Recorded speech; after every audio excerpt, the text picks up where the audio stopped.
అసలు రాజాసింగ్ రాజీనామా ఇవ్వాల్సినటువంటి పరిస్థితి వెనుక కథ ఎవరికైనా తెలుసా? ఒక్కళ్ళన్నా విశ్లేషిస్తారేమోనని నేను చూస్తా. తెలుసా? ఓ చిన్న logic.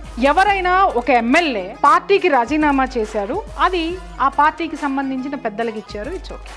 MLA resignation letter party సభ్యత్వం కాదు. ఎవరికి ఇవ్వాలి? అసెంబ్లీ స్పీకర్కి ఇవ్వాలి. ఆయనకి మాత్రమే వీళ్ళ యొక్క పదవిని రద్దు చేసేటటువంటి అధికారము, దాన్ని యాక్సెప్ట్ చేసేటటువంటి అధికారము, దాన్ని ఏమైనా వీళ్ళు అనుకున్నది చేసేటటువంటి నిర్ణయం తీసుకునేటటువంటి అధికారము స్పీకర్కి మాత్రమే ఉంది.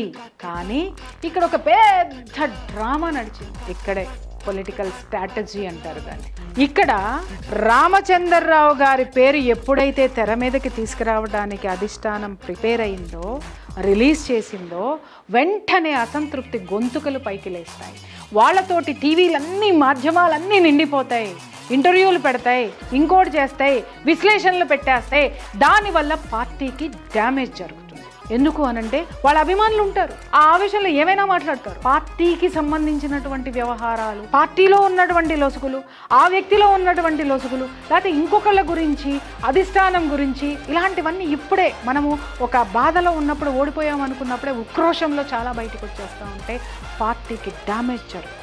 మన రాజాసింగ్ సాబ్ ఇచ్చినటువంటి ఆ యొక్క రిజిగ్నేషన్ లెటర్ వెనక ఉన్నటువంటి కథనం మొత్తము కూడా బీజేపీ అధిష్టానం ఆడినటువంటి గేమ్. మొత్తము మీడియా దృష్టి, అలాగే కార్యకర్తల దృష్టి, జనం దృష్టి మొత్తం అంతా కూడా రాజాసింగ్ మీదకి ఫోకస్ అయిపోయింది.